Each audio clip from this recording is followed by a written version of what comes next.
Welcome again to the Carp YouTube channel. In today's video we'll be going over how to prep hook baits, various types of PVA. We'll also be going over how to prep particle properly to make sure it's soft enough. I'd also like to say thank you for the amazing feedback that our last video got. So many of you guys have been giving us very helpful tips and feedback to help improve our content, and me and Luke appreciate this a lot. First on the list is hook baits. Bait is a very personal thing to some anglers. Some anglers will stick to one or two different hook baits, whereas some prefer to use a multitude of different hook baits. For us, confidence is key. We use a few different brands such as Mainline, Urban Bait and Baitworks, but using what you're confident in is very important. We like our baits to have as much attraction as possible, whether that be smell or colour, especially in the colder months, as the fish don't feed as much, so having an attractive hook bait is essential. We like to glug and boost our hook baits to give them a little edge and make them stand out. When adding attraction to buoyant hook baits, you have to be careful how much you add, as this can affect the buoyancy. You should give the baits just a small glaze every now and again, making sure not to drown the baits in liquid, because they will absorb too much liquid and lose their buoyancy. When boosting bottom baits, this doesn't matter as much. We would normally glug our pop-ups a few weeks prior to our sessions, but we also have some which have been soaking for months. But again, I have some dumbbell pop-ups which have been soaked in so much liquid that they are now like wafters, but the amount of traction they give off is unreal. Some companies offer booster liquids designed for that specific bait. These sent from heaven wafters have been boosted with the designated booster liquid, and they are extremely strong. These are one of my favourite hook baits to use due to how strong the smell is. Even after the baits being out all night, they still smell in the morning when I reel them in. We also like to add fine powder to our bottom baits to give them an outer crust that slowly dissolves when sitting on the lake bed. Now we will be showing our solid bag and PVA mesh mixers. For solid bags, you are going to want to use fine mixes, whether it be pellets, boilie crumb or stick mixes. Using fine mixes allows you to make the bags tight, which will make them more aerodynamic, allowing you to cast them much further. Also, you should wet the corners of the solid bag and stick them down. This just again makes the bag more aerodynamic, as the bag is causing less wind resistance.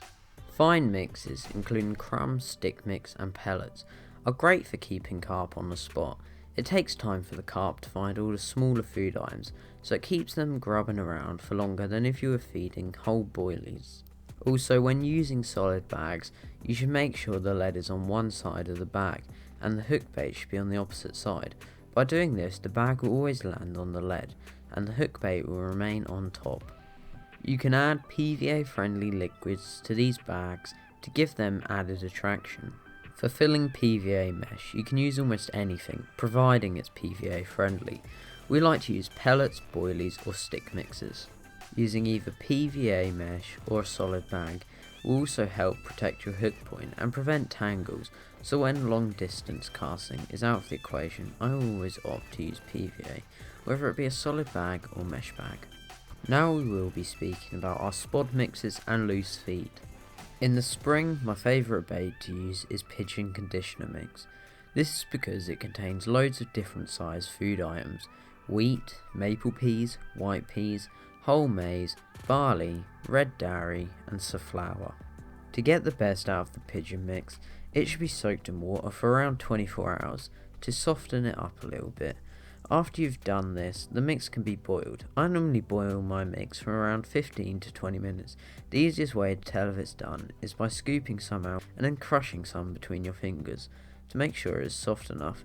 You can even boil a large amount at one time and then freeze it for future use. This is a very cheap bait. I buy it from a local pet and country store and I get a 20 kg bag for around £30. But once soaked and boiled, the bait can double in weight, so once prepped, there is more like 40 kg of bait, so it's really good bait if you're on a budget. I normally use pigeon mix as a base layer, and then from there I'll add some whole boilies that have been soaking for a few days in some water, mixed with essential cell stick mix to make them softer. One thing to note is that nuisance fish, such as bream and roach, also love this bait. Sometimes if there are lots of bream present in the lake, you'd be better off using whole boilies or bigger baits. So we've prepped our bait, we've put some boiling water in and added some mainline essential cell stick mix liquid. It just gives the bait a massive edge. The bait is a lot softer, which makes it much more digestible for the carp. When you are soaking boilies for a long time, a lot of the flavour can disappear into the water. This is why we decided to add some mainline stick mix. It just gives it that boost that you need. We would also like to know what videos you would like to see. So if you could comment below what videos you'd like to see, or message us for Instagram. That's it for today's video, but if you happen to have any questions about this video or anything else fishing related, don't hesitate to comment below or contact us through our Instagram at carpyforce. We'll have a video coming out in the near future where we go to a day ticket venue for a 24-hour session. This is so we can get our confidence up just before we start our causeway campaign, as it is an extremely hard lake. Anyway, thanks for watching. Don't forget to subscribe and turn on post notifications so you never miss another video.